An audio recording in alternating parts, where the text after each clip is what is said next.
A very good afternoon, students. আমাদের আলোচনা চলছে রাসায়নিক গতিবিদ্যা, কেমিক্যাল কাইনেটিক্স নিয়ে। আজকে আমরা কিছু যে আমাদের আলোচনা চলছে on some complex or exceptional reaction mechanisms এবং তাদের রেট সংক্রান্ত যে আলোচনা চলছে, সেই আলোচনাতে আজকে আমরা যে বিষয়টা নিয়ে কথা বলবো সেটা হচ্ছে লিন্ডেম্যান হিনশেলউড মেকানিজম, ইউনিমলিকুলার রিয়াকশন। এই একদম প্রথমেই যখন আমি বলে দিয়েছি যে এটা তো ইউনিমলিকুলার, একদম প্রথমে এটা মনে হতেই পারে যে এটা তো তার মানে তো খুবই সিম্পল, কারণ হচ্ছে শুধুমাত্র একটাই হচ্ছে যে রিয়াক্ট্যান্ট মলিকুল এবং সেটা রিয়াকশানে পার্টিসিপেট করছে, তো তার মানে তো হচ্ছে যে এটা অবভিয়াসলি একটা ফার্স্ট অর্ডার ফলো করবে, একটা এলিমেন্টারি রিয়াকশান। যখন একটাই মলিকুল নিয়ে রিয়াকশানটা হচ্ছে এলিমেন্টারি রিয়াকশান। তো কিন্তু কিছু কিছু জায়গাতে আমরা এটা আস্তে আস্তে দেখতে শুরু করব যে আমাদের ওই সিম্পল যে ভাবনা চিন্তা, যে এটা একটা জাস্ট অন্য ফার্স্ট অর্ডার রিয়াকশনের মতনই, সেই ভাবনা চিন্তাতে কোথাও কোথাও একটু এদিক ওদিক হতে শুরু করছে। সবসময় পুরোটা মিলছে না। এবং আরও ব্যাপার হচ্ছে যে এই মলিকুলের যে ইউনিমলিকুলার রিয়াকশানগুলো, এগুলো মূলত বুঝতেই পারছো যে ইউনিমলিকুলার মানে এই রিয়াকশানের যদি আমরা আমাদের ছোটোবেলার যে রিয়াকশানের বিভিন্ন রকমের ভাগ আমরা পড়েছিলাম, মূলত রিয়াকশানটাতে কি ধরনের চেঞ্জ হয় সেটা মাথায় রেখে, তাহলে আমরা এখানে কি দেখতে পাচ্ছি, আমরা এখানে দেখতে পাবো যে মূলত এখানে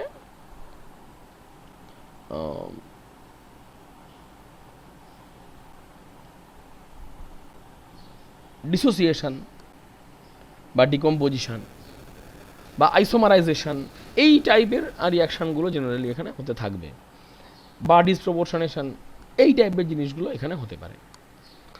তো এবার যদিও হচ্ছে যে আমরা দেখছি যে একটাই মাত্র স্টার্টিং মেটেরিয়াল এবং একটাই মাত্র মলিকুলার, এই বিষয়টাতে অনেক সময় বুঝতে পারা যায় না যে what is the energy source, the source of activation energy, যেটা হচ্ছে এই রিয়াকশানটাকে সামনের দিকে এগিয়ে নিয়ে যাচ্ছে। তো আমরা কিন্তু একটা এক্সাম্পল দেখতে পারি আমাদের চেনাশোনার মধ্যে, সাইক্লোপ্রোপেন থেকে প্রোপিন আইসোমারাইজেশন। এটা আমরা জানি সবাই, অর্গানিকে পড়েছি। Cyclopropane 3 member ring is highly স্ট্রেন্ড এবং সবসময় চেষ্টা করবে রিঅ্যারেঞ্জ করে প্রোপিনে চলে যাওয়ার, কারণ সেখানে দ্য অ্যাঙ্গেলস্টোন ইজ রিলিজড। আবার অ্যাজোমিথেন, তার ডিকম্পোজিশন অ্যাজোমিথেন, মানে in fact decomposition of all azo compounds, কারণ অ্যাজো কম্পাউন্ড যেরকমই হোক না কেন, এই মাঝখানে যে এই N2টা আছে নাইট্রোজেন, এই নাইট্রোজেনটা বেরিয়ে আসার চেষ্টা করে, এবং এই বেরিয়ে আসার চেষ্টাটা সাধারণত সাকসেসফুল হয় কেন, কারণ এই নাইট্রোজেন যখন বেরিয়ে যায়, এটা হচ্ছে যে নাইট্রোজেন যখন বেরোয়, নাইট্রোজেন কিন্তু বেরিয়ে যায় হচ্ছে অ্যাজ গ্যাস, এবং যেহেতু হচ্ছে একটা গ্যাস মলিকুল ইনভলভড হচ্ছে, এটা হচ্ছে এন্ট্রপিক্যালি ফেভার্ড। তো এদের এক্সপেরিমেন্টালি ডিটারমাইন্ড রেট যদি আমি এই রিয়াকশানে দেখি, যে আমাদের রেট ল থেকে আমরা রেট এরকম একটা পেয়েছি, ফাইন। তো কিন্তু এই মলিকুলগুলো এনার্জি কোত্থেকে পায়, সেই বিষয়টা নিয়ে একটা রহস্য বা একটা কি বলবো, একটা কোয়েশ্চেন চলছিল, বহুদিন ধরেই চলছিল। এবং হচ্ছে যে একই মলিকুলের হচ্ছে যে দুটো মলিকুল ধাক্কা লেগে যদি রিয়াকশান করে, ধরো একটা, তাহলেও তো আমার রিয়াকশানটাকে এইভাবে আমরা আগে বলেছিলাম যে সেক্ষেত্রেও তো রিয়াকশানটাকে ঠিক ইউনিমলিকুলার বলে দেওয়া যাবে না, কারণ যদিও সেটা সিম্পল এলিমেন্টারি রিয়াকশান, কিন্তু এলিমেন্টারি রিয়াকশানেও যদি একটা রিয়াক্ট্যান্ট থাকে, ধরা যাক সাইক্লোপ্রোপেন নিয়ে বলছি, যে সাইক্লোপ্রোপেনের দুটো মলিকুল ধাক্কা লেগে প্রোপিন তৈরি করলো, তা সাইক্লোপ্রোপেনের দুটো মলিকুল ধাক্কা লাগে যদি হচ্ছে যে এনার্জি সাপ্লাই করে এবং প্রোপিন হয়, তাহলে কিন্তু আমার রিয়াকশানটা ইউনিমলিকুলার বলা যাবে না। এবং আমি যদি হচ্ছে রিয়াকশনের কাইনেটিক্স স্টাডি করতে বসি, সেই কাইনেটিক্সেও কিন্তু হচ্ছে যে আমার ইউনিমলিকুলার বিষয়টা আসবে না। কিন্তু এইখানে রিয়াকশন স্টাডি করে দেখা যাচ্ছে যে আমাদের রেট ল একদমই ইন্ডিকেট করছে যে the reaction is first order. তো তাহলে আমাদেরকে এই সোর্স অফ এনার্জি, এই বিষয়টা নিয়ে আমাদের ভাবনা চিন্তা করতে হবে আরও একটু ডিটেলসে। So this apparent puzzle was solved by Lindemann in 1922. একটা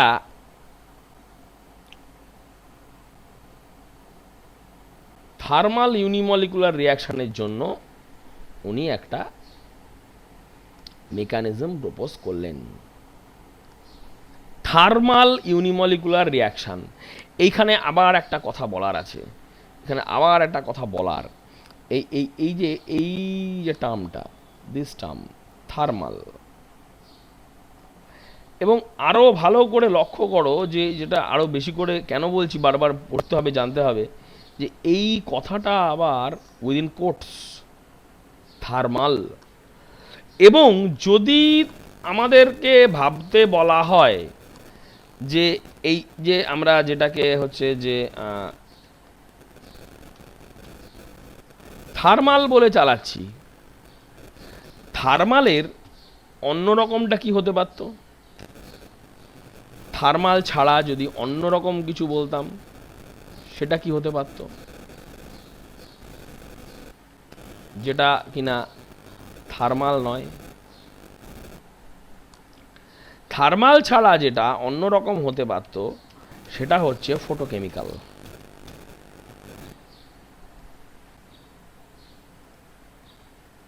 এই দুটো টার্ম, একটা থার্মাল, একটা ফটোকেমিক্যাল, এই দুটো টার্মের মধ্যে পার্থক্য জানতে হবে। কারণ যে কোনো, বারবার বলছি যে whenever we are studying chemistry, you can't ignore even a single word. যখন আমি বলি যে কোথাও হচ্ছে যে থার্মাল নিয়ে কথা বলতে হবে, তো তাহলে হচ্ছে যে থার্মাল, কেন থার্মাল কথাটা বললাম, এটা আমাদের অনেক সময়ই একটা ভুল ধারণা মনে তৈরি হয় যে থার্মাল রিয়াকশান মানে হচ্ছে এমন একটা রিয়াকশান যেখানে আমরা মলিকুল, রিয়াক্ট্যান্ট মলিকুলকে বাইরে থেকে হিট দেব এবং হিট এনার্জি হচ্ছে রিয়াকশানে কনভার্ট হবে কেমিক্যাল এনার্জি। এবার আমি বলবো যে একটা কথা হচ্ছে, কোনো একটা থার্মাল রিয়াকশান হয়েছে -20°C, you would get confused here. কারণ আমাদের থার্মাল সম্বন্ধে ধ্যান ধারণাতে একটা গোলমাল আছে। থার্মাল রিয়াকশান মানে কখনো এটা মিন করে না যে আমি থার্মাল রিয়াকশান মানে আমি রিয়াকশানটা বাইরে থেকে হিট দিয়ে করছি, ইন্ডিকেট করে না।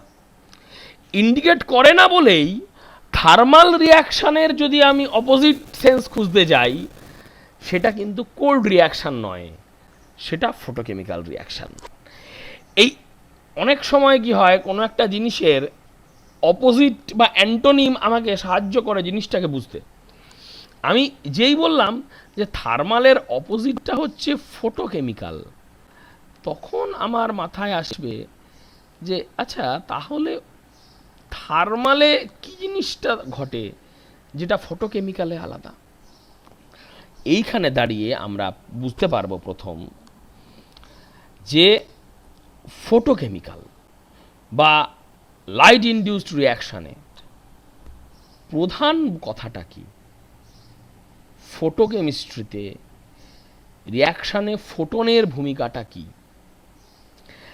লাইট এনার্জি বা ফোটন এনার্জির ভূমিকা হলো ফটোকেমিক্যাল রিয়াকশানে যে মলিকুলের মধ্যে মলিকুলার অরবাইটাল এবং তার মধ্যে ইলেকট্রন ফিল্ড থাকে। একদম প্রথমে যেগুলো হচ্ছে বন্ডিং ইলেকট্রন, বন্ডিং অরবাইটাল, সেগুলো ফিল্ড হয়। তারপরে যেগুলো নন বন্ডিং অরবাইটাল সেগুলো ফিল্ড হয়, এবং তারপরেও যদি একটা দুটো ইলেকট্রন পড়ে থাকে সেগুলো অ্যান্টিবন্ডিং অরবাইটালে গিয়ে যোগ দেয়, এবং অ্যান্টিবন্ডিং অরবাইটালে ইলেকট্রন যত বেশি থাকতে শুরু করে তত আমার ওই মলিকুলের ভেতরের বন্ডগুলো উইক হতে সাহায্য করে। এবং অর্থাৎ অ্যান্টিবন্ডিং অরবাইটালে ইলেকট্রন মলিকুলের বন্ড ব্রেকিংয়ে সাহায্য করে, মলিকুলের বন্ডকে উইক করে ফেলে। এবং ফটোকেমিক্যাল রিয়াকশান যখন আমরা করি তখন আমরা লাইটের এনার্জি নন বন্ডিংয়ের বা বন্ডিং অরবাইটালে থাকা ইলেকট্রনকে এক্সাইট করে পাঠিয়ে দেয় অ্যান্টিবন্ডিং অরবাইটালে, বা বন্ডিং থেকে পাঠিয়ে দেয় নন বন্ডিং অরবাইটালে। অর্থাৎ ইলেকট্রনের এলিভেশন ঘটে লোয়ার এনার্জি থেকে হায়ার এনার্জিতে। সেই রিয়াকশান কন্ডিশনকে আমরা বলছি photochemical reaction condition. Now the idea of thermal reaction is clear to us. Thermal reaction তাহলে কি? থার্মাল রিয়াকশান তাহলে এমন একটা রিয়াকশান যেই রিয়াকশান ঘটার সময় আমার রিয়াকশানের যে রিয়াক্ট্যান্টগুলো, তার মলিকুলের মধ্যে যে ইলেকট্রনগুলো আছে সেগুলো রিয়াকশান করার আগে তাদের কোনো রকম ইলেকট্রনিক ট্রানজিশন হয়নি। অর্থাৎ তারা নন বন্ডিং থেকে নন বন্ডিংয়ে বা নন বন্ডিং থেকে অ্যান্টি বন্ডিংয়ে তাদের কোনো রকম এলিভেশন ঘটেনি। এমন রিয়াকশান নিয়ে আমরা ভাবনা চিন্তা করছেন লিন্ডেম্যান, আমরাও সেটা নিয়ে ভাবনা চিন্তা করব। ফাইন। এবার উনি যেটা বললেন যে আমার স্টার্টিং মেটেরিয়াল হচ্ছে এ, তার সাথে আরেকটা মলিকুলের ধাক্কা লাগছে এম, হয়ে তৈরি করছে এ স্টার এবং এম। এবার এই স্টেপটা একটা ইকুইলিব্রেটিং স্টেপ, ফরওয়ার্ডে K1, ব্যাকওয়ার্ডে K-1। সেকেন্ড স্টেপে এ স্টার হচ্ছে চলে যাচ্ছে প্রোডাক্টে। এই রিয়াক্ট্যান্ট এ মলিকুলটা এর যে এনার্জিটুকু দরকার, যে এনার্জি অফ অ্যাক্টিভেশন, সেটা আরেকটা মলিকুল এম এর সঙ্গে ধাক্কা লেগে পাচ্ছে। এবং এটা হতেই পারে ম্যাক্সিমাম ক্ষেত্রেই যেটা ঘটে যে এই এম কোনো আলাদা মলিকুল না, এটা হচ্ছে আরেকটা এ মলিকুল ধাক্কা লেগেছে। এবং এই কাইনেটিক, তার মানে আমরা বারবার যেটা বুঝতে পারতাম, যে দেখলাম যে আগের রিয়াকশানের সাথে আগে যখন আমরা ইকুইলিব্রিয়াম করেছি, বাঁদিকে ডান দিকে অনেক কিছু করেছি এটা, এবার এইখানে কেমন একটা যেন মনে হচ্ছে যে বাঁদিকে এ আর এম, ডান দিকে হচ্ছে এ স্টার এবং এম। তাহলে এমটা যেমন ছিল তেমনই আছে, যেমন ছিল তেমনই আছে, খালি এটা পাল্টে গিয়ে এ স্টার হয়ে গেল। তাহলে এম এর ভূমিকা কি? এ আর এ স্টার কিন্তু একই মলিকুল। এ হচ্ছে মলিকুল যেটা হচ্ছে গ্রাউন্ড স্টেটে, আর এ স্টার হচ্ছে মলিকুল যেটা হচ্ছে বেশ খানিকটা কাইনেটিক এনার্জি গেন করেছে এম এর সাথে ধাক্কা লাগার পর। অর্থাৎ এই বাঁদিকেও এম ডান দিকেও এম, এ দুটো দেখলেও পার্থক্যের জায়গা যেটা ছোট করে আছে, বাঁদিকের এমটা হচ্ছে হাই এনার্জেটিক এম, ডান দিকের এমটা হচ্ছে লো এনার্জেটিক এম। এই এনার্জিটুকু সাপ্লাই করে দিয়েছে এ থেকে, হয়ে গেছে এ স্টার। তাহলে এই যে এ স্টার যে যেটা activated species, activated reactant, excited reactant, এটা এবার হচ্ছে আমাদের যে ইউনিমলিকুলার রিয়াকশান, সেই ইউনিমলিকুলার রিয়াকশান গিয়ে প্রোডাক্ট পি তৈরি করেছে। এবার যখন হচ্ছে যে আমাদের ওভারঅল রেট নিয়ে ভাবতে হবে, তখন আমরা যেটা করব যে এই এ স্টার যে মলিকুলটা, এ স্টার আমরা ধরেই নেব যে এ স্টার যেহেতু একটা হাইলি অ্যাক্টিভেটেড স্পিসিস, কাজেই এটা তৈরি হওয়ার সময় যেটুকুও আস্তে আস্তে তৈরি হবে, তৈরি হওয়ার পরে এই অ্যাক্টিভেটেড রিঅ্যাক্ট্যান্ট মলিকুল এ স্টার, এটা আমার রিয়াকশান মিডিয়ামের মধ্যে কিন্তু বেশিক্ষণ স্টে করবে না। এ স্টার যেই তৈরি হয়ে যাবে অমনি ওটা প্রোডাক্টে চলে যাবে, আমরা ধরে নিতে পারি এটা। অর্থাৎ আমরা যারা হচ্ছে যে ওই স্টেডি স্টেট অ্যাপ্রক্সিমেশন, এটা প্লিজ আগের ক্লাস না দেখলে একটু বোঝা মুশকিল হবে। স্টেডি স্টেট অ্যাপ্রক্সিমেশন যারা আমরা পড়েছিলাম তারা বুঝেছি যে তাহলে যেটা হলো যে আমার এই সিস্টেমের মধ্যে যে আমার যে এই অ্যাক্টিভেটেড মলিকুল এ স্টার, এই যে এ স্টারের কনসেন্ট্রেশন এটা প্রায় শূন্য অ্যাট এ স্পেসিফিক টাইম, কারণ ওটা যেই তৈরি হবে সঙ্গে সঙ্গে তো রিয়াকশান করে চলে যাবে। এবার যে জিনিসটার কনসেন্ট্রেশনই প্রায় শূন্য, তার রেট অফ চেঞ্জ অফ কনসেন্ট্রেশনটাও জিরোই হবে তাহলে, কারণ ওই বিষয়টাই তো হচ্ছে যে খুব স্মল, ভেরি স্মল। তা যে অ্যামাউন্টটা হচ্ছে যে প্যারামিটারটা হচ্ছে small, very small through out the reaction, তো থ্রু আউট দ্য রিয়াকশান একটা প্যারামিটার স্মল মানে তার হচ্ছে রেট অফ চেঞ্জটাও হচ্ছে যে খুব হাতি ঘোড়া বেশি বড় কিছু হবে না, জাস্ট ইনসিগনিফিকেন্ট। অর্থাৎ d a star d t equal to 0। এবার ডিএ স্টার ডিটির আমি বসাচ্ছি, এ স্টার তৈরি হওয়ার রাস্তা কি একটা, অর্থাৎ আমার ফার্স্ট রিয়াকশানের যেটা হচ্ছে আমাদের আমরা এটাকে বলছি স্টেপ 1 আর এটাকে বলছি স্টেপ 2।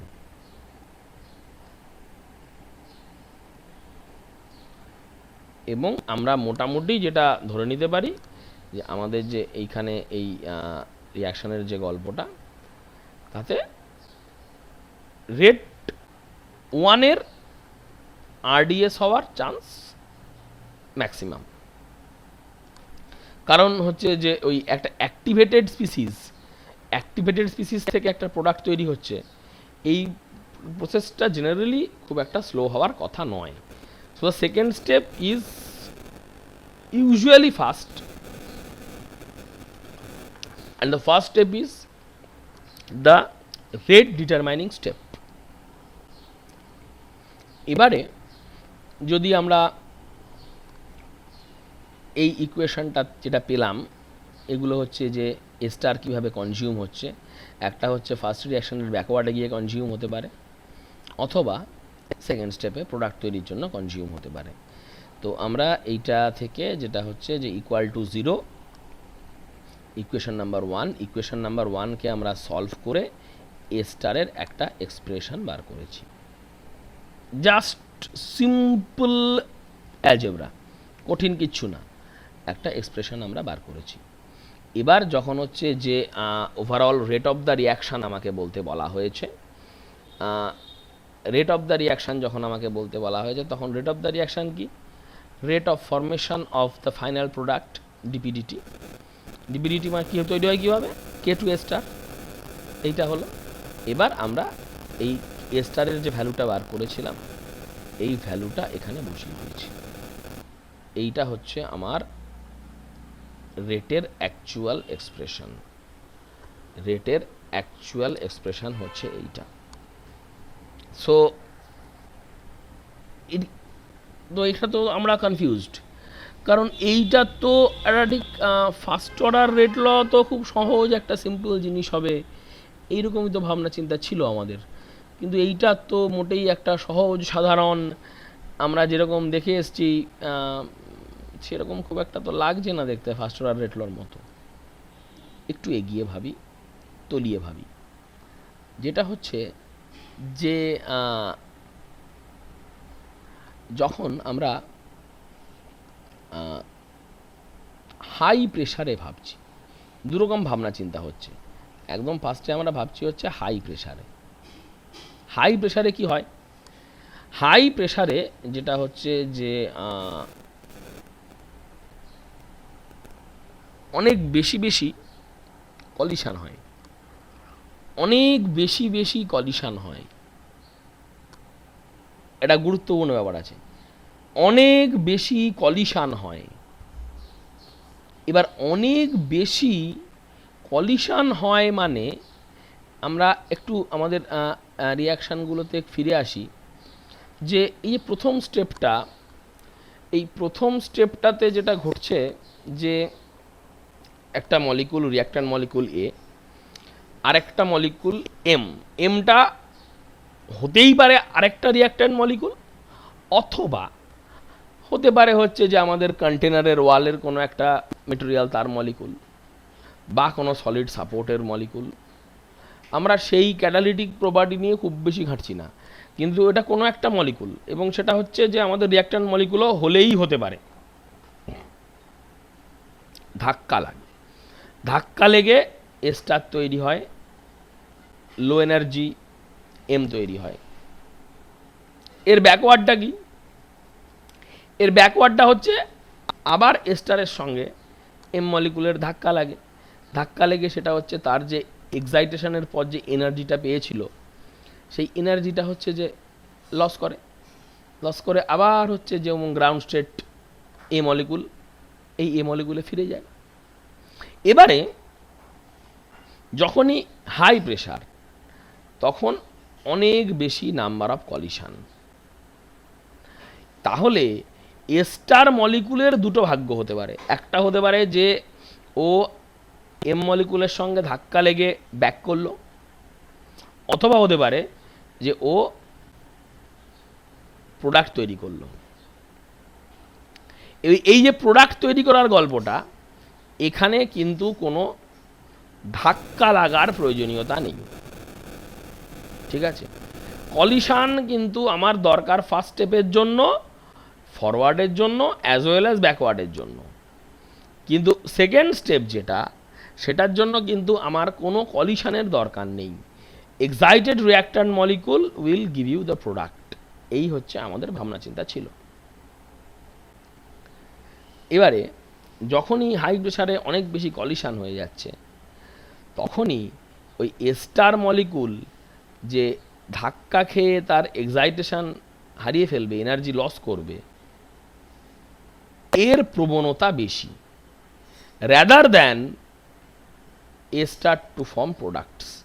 অর্থাৎ এ স্টার যদি হচ্ছে প্রেশার বাড়িয়ে দিই, তাহলে এ স্টার যেটা তৈরি হবে তার ম্যাক্সিমামটাই আবার ধাক্কা লেগে এখানে ব্যাক করে যাবে।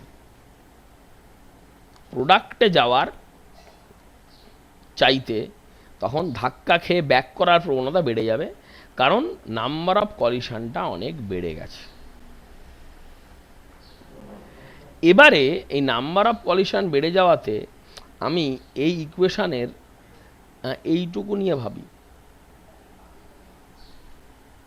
এই ইকুয়েশনের এইটুকু নিয়ে ভাবি যে এ স্টার যেখানে ইনভলভ ছিল, অর্থাৎ এই কে মাইনাস ওয়ান এ স্টার এম, এই জিনিসটার গুরুত্ব এই কে টু এ স্টার এর চাইতে অনেক বেশি হয়ে যাবে। এইটা অনেক বেড়ে গেছে। K minus one into a star into m is much much greater than k two f star. এবার তাহলে যেটা হচ্ছে, যদি হচ্ছে যে এইটাই যদি গল্প হয়, তাহলে এইখানে যে এই কেটু, এই কেটুকে আমরা বাদ দিয়ে দেবো। এই কেটু এখান থেকে বাদ চলে গেল, কেটু বাদ চলে গেলেই যেটা হবে, এইটা যদি নেগলেক্ট হয়ে যায়, তাহলেই হচ্ছে যেটা হবে আবার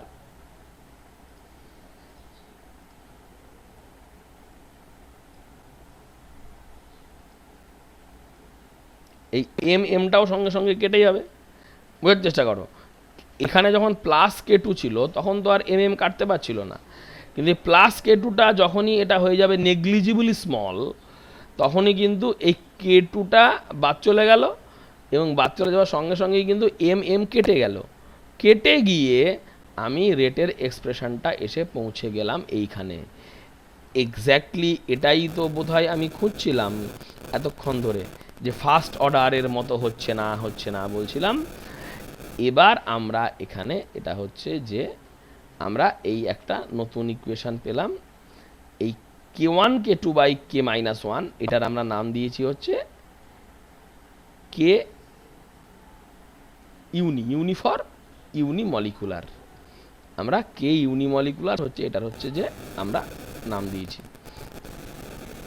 এবার হচ্ছে যে এই কে ইউনিমলিকুলার হচ্ছে আমাদের এই রিয়াকশানের ভাবনা চিন্তা হবে, কারণ এইটা হচ্ছে আমাদের ফার্স্ট অর্ডার কাইনেটিক্সের গল্প। এবং এক্ষেত্রে যেটা হচ্ছে যে আমরা যেটা ফার্স্টেই বললাম যে জেনারেলি আমরা ধরে নিয়েছিলাম যে হচ্ছে যে পরের স্টেপটা হচ্ছে যে আরডিএস হবে না, কিন্তু যখনই হাই প্রেশার আমরা দিয়ে ফেললাম তখন কিন্তু গল্পটা উল্টে গেল।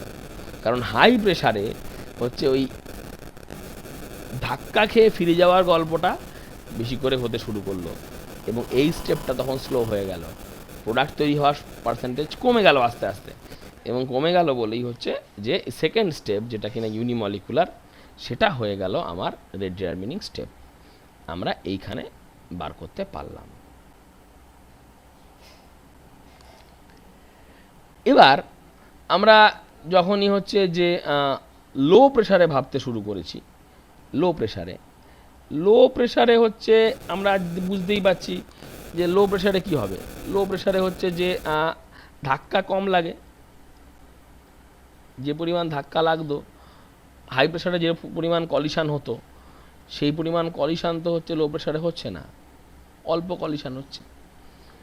তখন হচ্ছে এস্টারটা ধাক্কা খেয়ে আগেরটাতে ফিরে যাওয়ার প্রবণতা কম হবে, কারণ ধাক্কাই তো লাগছে না বিশেষ। এবং তখন ওর টেন্ডেন্সি হবে যে ফার্স্টের দিকেই এগিয়েই পড়ি, মানে স্টার থেকে প্রোডাক্ট তৈরি হওয়ার রিয়াকশানের গতি তখন আস্তে আস্তে বাড়তে শুরু করবে, কারণ ধাক্কা খেয়ে ফিরে যাওয়ার প্রবণতা কমে গেছে, যেহেতু ধাক্কা লাগার প্রবণতা কম। তাহলে আমাদের যে এই ইকুয়েশান ছিল, আমরা এই ইকুয়েশানে যেটা হবে আমাদের এই ইকুয়েশানে তখন কি হবে, তখন হচ্ছে আমাদের ঘটনাটা উল্টো ঘটবে মানে কি হবে, যে তখন এই K2টা বড় হয়ে দাঁড়াবে as compare to K-1 star M. তখন K2টা বড় হয়ে দাঁড়াবে, আগেরটাতে যেমন K2টা নেগলিজিবল হয়ে গেছিল, এখানে কিন্তু K2টা হয়ে দাঁড়াবে মুখ্য। এবং ওই স্টার এম যেটা, অর্থাৎ ফার্স্ট স্টেপ যেটা রিভার্সিবল স্টেপের যে ব্যাকওয়ার্ড রিয়াকশানটা, সেই রিয়াকশানটা খুব একটা আর গুরুত্ব পাবে না। আর তখন কি করব আমরা, তখন হচ্ছে যে আমরা এই রিয়াকশান থেকে তখন কি করব, তখন আমরা একে বাদ দিয়ে দেবো, পড়ে থাকবে এইটা, এবং এইটা পড়ে থাকবে বলেই যেটা হচ্ছে যে K2ও কেটে বাদ চলে যাবে, এবং আমার এই জায়গাতে এসে দাঁড়াবে হচ্ছে আমার রিয়াকশান কাইনেটিক্সটা। এগুলো তখন এই যে K2টা ফার্স্টে হচ্ছে যে এই যে K1M নেগলেক্টেড হয়ে গেল, নেগলেক্টেড হওয়ার পরেই তখন ওপরে K2 নিচে K2 কেটে গেল। এই হচ্ছে যখন লো প্রেশার তখনকার জন্য। এবং তাহলে আমার হচ্ছে যে এই রিয়াকশানের স্টেপটা হয়ে গেল এরকম। অর্থাৎ একদম যদি প্রেশার কমিয়ে দেওয়া হয় তখন কিন্তু ইউনিমলিকুলার রিয়াকশানের কাইনেটিক্স হয়ে যাবে সেকেন্ড অর্ডার, কারণ ওই যে এক্সাইটেড স্পিসিস তৈরি হওয়া স্টার, ওইটা তখন স্লো হয়ে গেছে, এবং ওই স্টেপটাই তখন হয়ে গেছে হচ্ছে আরডিএস। কিন্তু বলে যেটা বলছি যে তাহলে যে আমরা বলছি যে লো প্রেশারে এটা হচ্ছে যে সেকেন্ড অর্ডার হয়ে গেছে, তো কিন্তু আমরা তো অনেক সময়ই হচ্ছে যে এই রিয়াকশানটাকে ফার্স্ট অর্ডার বলে এসেছি। কারণ আমরা তখন হচ্ছে এই রেট লটাকে অনেক সময় আমরা লিখি হচ্ছে এইভাবে, রেট লটাকে আমরা অনেক সময় লিখি হচ্ছে এইভাবে, যে এই এ যেটা, এই এটাকে আমরা এখান থেকে বাইরে বার করে নিচ্ছি, আর বাকি গোটাটাকে আমরা ঢুকিয়ে নিচ্ছি আমাদের কনসেন্ট্রেশন টার্মের মধ্যে। তাহলে কি হবে, তাহলে হচ্ছে আমাদের কিন্তু দেখো ওই লো প্রেশার হাই প্রেশার এই ধরনের বিষয়গুলো নিয়ে আমাদেরকে খুব বেশি আর ভাবতে হবে না। এই যে আমরা এখানটাতে এই যে এই এমটাকেও আমরা কনসেন্ট্রেশনের মধ্যে ইনক্লুড করে ফেলেছি, যেটা হচ্ছে যে এইটা হচ্ছে যে একটা ফার্স্ট অর্ডার রেট কনস্ট্যান্ট কে, যেটা আমরা হাই প্রেশার কেসে হচ্ছে যে আমরা দেখলাম যে দেখতে পেয়েছি। তো এবার হচ্ছে যে যদি একদম কম করে হচ্ছে যে আমরা করি, যে আমরা হচ্ছে যে ওই উইথ রেসপেক্ট টু প্রেশার যদি আমরা রেট কনস্ট্যান্টের ভ্যারিয়েশনটাকে নোট করি, কারণ এই প্রেশারের সাথে একটা সম্পর্ক আছে এই এম একটা অন্য স্পিসি, এম একটা মলিকুল, সেটা রিয়াক্ট্যান্টের নিজের মলিকুল হতে পারে, সেটা হচ্ছে থাকা অন্য কোনো গ্যাস মলিকুল হতে পারে। কিন্তু আমার হচ্ছে যে ওই প্রেশার যত বাড়তে থাকবে তত হচ্ছে যে এই অ্যাভেলেবল মলিকুলস ফর কলিশন এই নাম্বারটা বাড়তে থাকবে। তখন হচ্ছে যে আমরা এই মেকানিজমের অ্যাকচুয়াল কোর্সটা বুঝতে পারব। তো আমাদের যে কের যে হচ্ছে যে এক্সপ্রেশনটা আছে, এই যে কের যে এক্সপ্রেশনটা আছে, এই এক্সপ্রেশনটাকে আমরা রেসিপ্রোকাল নিচ্ছি। রেসিপ্রোকাল নিলে আমরা এই রকম একটা জায়গাতে এসে পৌঁছতে পারব। ফাইন, এইরকম জায়গায় পৌঁছানোর এত হচ্ছে যে দরকার কি ছিল, কারণ এই যে 1/k কে আমরা প্লট করব উইথ রেসপেক্ট টু 1/m। আমাদের সবসময় আগ্রহ থাকবে যে আমরা যেন ওই y equals to mx plus c, আমরা যে গল্পটা জানি, যেটা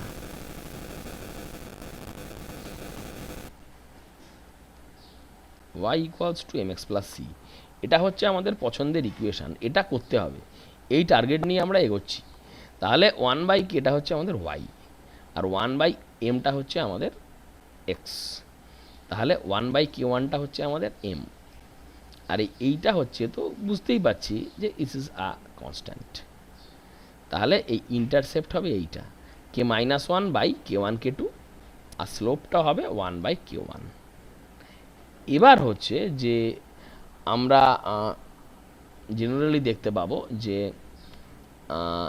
একটা থিওরি এবং এক্সপেরিমেন্টের মধ্যে একটা হচ্ছে যে লো প্রেশার রিজিয়নে হচ্ছে যে মিলে যাবে, কিন্তু যখনই হচ্ছে যে হাই প্রেশার হবে তখনই হচ্ছে যে আমাদের এক্সপেরিমেন্টাল ভ্যালু যেটা, সেই এক্সপেরিমেন্টাল ভ্যালুটা হচ্ছে যে এক্সপেরিমেন্টাল ভ্যালু অফ কে যেটা, সেটা বেড়ে যাবে। অর্থাৎ আমরা যেহেতু হচ্ছে যে এখানে হচ্ছে যে 1/k প্লট করছি, এই 1/k এর প্লটটা এই যে যত আমাদের এই 1/a, হ্যাঁ, এই 1/a আমরা ভার্সেস হচ্ছে যে 1/k হচ্ছে যে আমরা প্লট করছি। এবার এই যে হাই প্রেশার যেখানে এসছে, হাই প্রেশার রিজিয়নে আমার হচ্ছে যে এইটা, হ্যাঁ, 1/a কম, 1/a কম মানে কি, 1/a কম মানে হচ্ছে রিয়াক্ট্যান্ট কনসেন্ট্রেশন কম, হ্যাঁ, সরি 1/a কম মানে হচ্ছে যত রিয়াকশান কনসেন্ট্রেশন তো a, 1/a কম মানে কি, এটা বার বোঝো জিনিসগুলো না বুঝলে গোলমাল হয়ে যাবে। আমরা বলছি 1/a,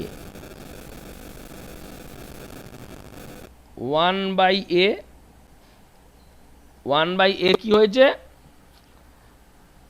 1/a ডিক্রিজিং, মানে কি 1/a ডিক্রিজিং মানে হচ্ছে a, তাহলে এর কি হলো, এ তাহলে কি এ তাহলে ইনক্রিজিং। এবার যদি আমার ভলিউম যদি ধরো ফিক্স করে থাকি, গ্যাস মলিকুল নিয়ে আলোচনা হচ্ছে, যদি ভলিউম হচ্ছে ফিক্স থাকে, তাহলে হচ্ছে নাম্বার অফ মলিকুল হচ্ছে যে আমার হচ্ছে যে যেই হচ্ছে যে বেড়ে গেল, তাহলে প্রেশারও বেড়ে গেল। তাহলে 1/a যখনই কমবে মানে এ বেড়ে গেছে, মানে প্রেশার বেড়ে গেছে। এবং প্রেশার যেই বেড়ে গেছে, আমার গ্রাফ দেখো স্ট্রেট লাইনে যেই যাচ্ছিল সেখান থেকে হচ্ছে যে এরকম এরকম করে হচ্ছে যে ডেভিয়েট করে গেছে। মানে হচ্ছে যে আমাদের যে এই এত কঠিন জটিল হিসাব, সেগুলো মোটামুটি মডারেটলি লো প্রেশার রিজিয়ানের জন্যই আমাদের ঠিক আছে। এই আলোচনা আমাদের হলো হচ্ছে যে এই যেটা আমরা দেখলাম যে এই মেকানিজমটাতে যে এই যে এই কলিশনাল অ্যাক্টিভেশন প্রসেস, যে ধাক্কা লাগবে, ধাক্কা লেগে হচ্ছে যে মলিকুল অ্যাক্টিভেট হবে, এটা ঠিকই আছে। কিন্তু যে যেটা অ্যাকচুয়াল মেকানিজম, সেটা একদম হয়তো এরকম নও হতে পারে, হয়তো আর একটু কঠিন আর একটু জটিল এটা হচ্ছে যে হতেও পারে। তো কারণ যেটা কোথায় সমস্যাটা হচ্ছে, যেটা যে এই এক্সাইটমেন্ট, এই এক্সাইটেড রিয়াক্ট্যান্ট এস্টার রিয়াকশান করবে, কিন্তু এখানে অ্যাজামশান যেটা করা হয়েছে, তাতে গোলমাল যেটা হচ্ছে, that any excited reactant ester will undergo unimolecular reaction. এইটা বোধহয় গ্যারেন্টি দিয়ে বলা যাবে না। More specification is required. অর্থাৎ যে এই এক্সাইটেশন যেটা, যে এক্সাইট হওয়া মানে তোমার ডিগ্রিজ অফ ফ্রিডম হচ্ছে যে বাড়ছে। এবার ডিগ্রিজ অফ ফ্রিডম বাড়ছে মানেই যেটা হচ্ছে যে ওই একটা ডিস্টেন্সের বেশি বন্ড ভাইব্রেশন বা বন্ড টুইস্ট, বন্ড স্ট্রেচ এগুলো হলে তখন হচ্ছে যে আমার বন্ডটা কিন্তু অ্যাকচুয়ালি ভাঙবে। কাজেই আমাদের আরেকটু সফিস্টিকেটেড থিওরি দরকার পড়বে। এটা দিয়ে হয়তো সবটা ব্যাখ্যা করে দেওয়া যাবে না, কারণ এ হলো আমরা, তবে একদম ঠিক আছে যে সবটাই ভুল হলো তা নয়। আমরা হচ্ছে একটা লেভেল অবধি মডারেট প্রেশার রিজিয়ানে তো আমাদের যে ভাবনা চিন্তা আমরা করেছিলাম, সেই ভাবনা চিন্তা তো আমরা ঠিক বলেই তো আমরা দেখেছি, একদম ভুল হয়েছে এমন তো না। আমাদের ফার্দার ডিসকাশন হবে on enzyme reactions, the Michaelis maintain mechanism.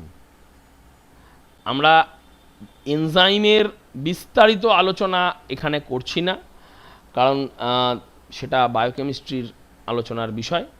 আমরা শুধুমাত্র এনজাইম রিয়াকশানে মাইকেলিস মেনটেন রিয়াকশান হচ্ছে যে কীভাবে রিয়াকশান করে, আমরা ওই বিষয়টুকু নিয়ে পরের ক্লাসে আমাদের আলোচনা থাকবে।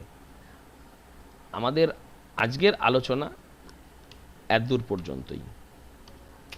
সবাই এই সময়ে বাড়িতে থাকো, ভালো থাকো। সকলকে অনেক ধন্যবাদ। Thank you all, thank you very much.